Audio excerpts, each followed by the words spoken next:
Perdoe como Cristo te perdoou. Perdoe. Tenha um coração perdoador. Porque um dia você foi perdoado, você foi perdoada. Cristo te perdoou. Em Colossenses, no capítulo 3, versículo 13, diz assim, olha, suportem-se uns aos outros. Esse suportem-se aqui não é aquele suportar assim, de aturar a pessoa, não, sabe? Ah, eu não suporto essa pessoa. Não é isso. Suportem-se uns aos outros é dar suporte. Sabe quando você está caído e alguém te ajuda a levantar? Alguém está te suportando, te dando um suporte para você se reerguer? É esse suporte que está falando, que Paulo escreveu aos Colossenses.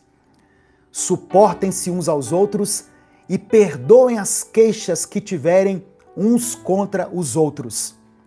Perdoem como o Senhor lhes perdoou. Perdoar não é um negócio fácil, não é verdade? Perdoar não é uma coisa fácil, mas é uma obrigação do cristão. Quando você perdoa, você está imitando Cristo. O perdão é um mandamento. E por que eu devo perdoar? Porque você foi perdoado primeiro. Deus não mede os nossos pecados. Deus não mede os nossos pecados. Nós somos pecadores e ponto.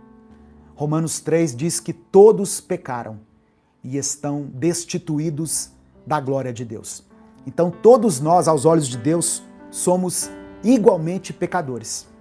É isso. Então, quando você tiver que perdoar alguém, lembre-se que você um dia foi perdoado. Aí eu posso abrir uma série de parênteses aqui dentro desse perdão. Perdoar não significa ter que conviver novamente, tá? É importante isso. Perdoar não significa que eu vou abrir a minha guarda. É perdão, eu estou falando de perdão. Não estou falando de ter que conviver, ter que se relacionar. Isso é outra coisa. Isso aí a gente trabalha com os casais de uma forma muito sutil, muito delicada, é a palavra, porque tem muitas situações que precisam, na verdade, de um basta. Eu atendo muitos casais através de mensagens, através de atendimentos, e às vezes a gente vê que é uma situação, por exemplo, de violência. E a pessoa está lá assim, eu vou orar, mas ele já me bateu 3 vezes. Opa, peraí. Talvez não precisa mais de orar. Deus já está te mostrando que não é para continuar com isso. Talvez eu esteja falando para pessoas assim, que estão passando por um momento delicado no seu relacionamento. Um momento em que o negócio não ficou só na traição, ficou nos maus tratos, na violência física. Então, tenha muita sabedoria, muito discernimento. Busque ajuda. A melhor coisa é buscar ajuda, irmãos. É você expor a sua situação para alguém. Alguém que esteja de fora da situação, que tenha uma visão diferente daquilo que você está vivendo, sabe? Porque às vezes a gente se acostuma tanto com a mediocridade que nós não conseguimos enxergar quando um relacionamento, uma pessoa, e eu não estou falando só de casais, não, uma pessoa está nos fazendo mal, está trazendo coisas más para a nossa vida, uma influência negativa. E aí o que você precisa fazer? Se desligar dessa pessoa, colocar limites. Alguns casos mais extremos, bloquear essa pessoa no celular. É preciso perdoar, mas é preciso cuidar de você, cuidar da sua família. Amém? Então, o 6º princípio é o perdão. Perdoe como Cristo te perdoou. Perdoe como Cristo te perdoou. Se você tiver dúvida em relação a como que eu vou me posicionar, como que será o meu comportamento com ele, com ela, a partir de agora. Você procure seu pastor, procure seu líder, sua líder, procure alguém da sua família, alguém da sua confiança, seus irmãos, seu pai, sua mãe, fala, olha, está acontecendo isso. O que você acha? Às vezes, irmãos, Deus fala através de pessoas, sabia? Eu fico olhando, às vezes, por exemplo, para a vida de Moisés. A Bíblia diz que Moisés falava com Deus face a face. Ele falava com Deus face a face. Mas quando Moisés teve que ser alertado em relação a uma situação específica de sobrecarga que ele estava assumindo, sabe quem falou com ele? Não foi Deus face a face, foi o sogro dele. O sogro dele chegou e viu Moisés e tinha uma fila, Êxodo 18, uma fila de gente assim para Moisés aconselhar. E aí o sogro dele falou assim, o que você está arrumando aí, Moisés? Ah não, é porque essas pessoas me têm como referência, então eu preciso aconselhar todos eles. Aí o sogro dele falou assim, olha, se você continuar assim, você vai morrer, e esse povo também vai morrer. Faz o seguinte, Moisés, escolha algumas pessoas que sejam íntegras, que sejam sábias, que tenham maturidade, pessoas equilibradas, e coloque essas pessoas para ajudar a aconselhar o povo. E Moisés fez isso, irmãos. Ele escolheu algumas pessoas e segmentou o aconselhamento, né? O julgamento das causas. Ele delegou pessoas para fazer as coisas para ele. E isso foi um alívio, aliviou o fardo de Moisés.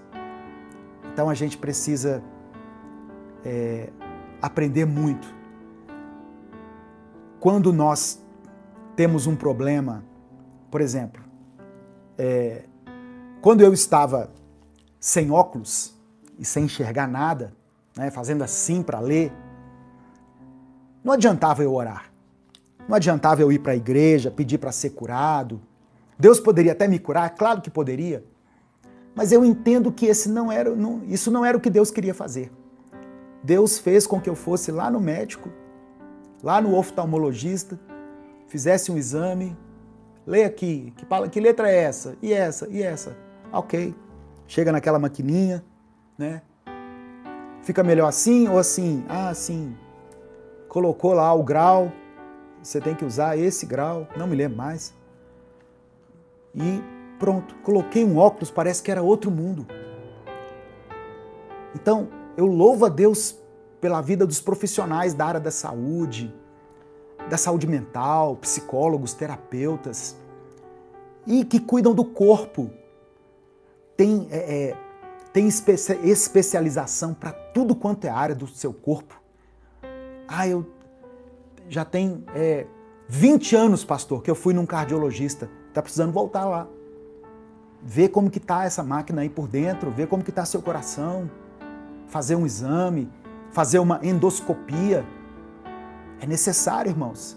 As pessoas adoecem às vezes, é porque não vão no médico.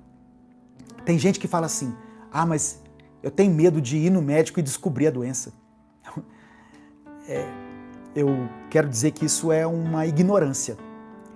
Se você descobrir a doença a tempo de cuidar dela, a tempo de poder se submeter a um tratamento, é muito melhor do que você descobrir depois que ela tiver avançado. Eu nem sei porque que eu estou falando isso, eu estou aqui em perdão. Como que o perdão chegou nisso? Eu não me lembro. Mas é o que Deus está mandando falar. Eu falei sobre a importância de procurar pessoas em determinadas situações. Nós dependemos das pessoas. Dependemos das pessoas para nascer, para viver e até para morrer. Precisamos de pessoas. Então, cerque-se de pessoas. Tem uma dor que não faz barulho, mas que destrói por dentro. É o casal que divide a mesma cama, o mesmo teto, mas não divide mais o coração. é aquele boa noite automático. A conversa que se resume a pagou a conta, buscou as crianças. Não tem mais como você está, de verdade, sabe? Ana e Marcelo começaram apaixonados. Eles conversavam por horas, riam juntos, sonhavam juntos, só que os anos passaram. Vieram os filhos, as contas, as pressões. Marcelo se fechou. Ana começou a reclamar. E assim eles foram vivendo sem brigar muito, mas sem se conectar. Até que um dia o filho mais novo perguntou assim: "Vocês são amigos?" Aquela pergunta ficou no ar. Porque marido e mulher que não conversam viram sócios da rotina. A Bíblia fala de Nabal, um homem duro, áspero, que não ouvia e não dialogava. A própria Escritura registra em 1 Samuel 25, verso 17, que não há quem possa falar com ele. Quando ninguém mais consegue falar com alguém, o lar fica em perigo. E foi a sabedoria de Abigail que salvou aquela casa. Porque Provérbios 18 nos lembra que a morte e a vida estão no poder da língua. O silêncio também é uma escolha. E toda escolha tem consequências.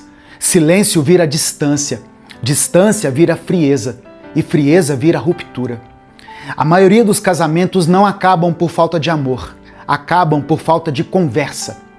E a boa notícia é que comunicação pode ser aprendida. No casamento firmado na rocha, você aprende a restaurar o diálogo, a ouvir sem atacar, a falar sem ferir e a voltar a ser amigo do seu cônjuge. Porque casamento saudável não é ausência de problemas, é presença de conversa. Se você quer dar esse primeiro passo, eu vou deixar um link aqui na descrição desse vídeo.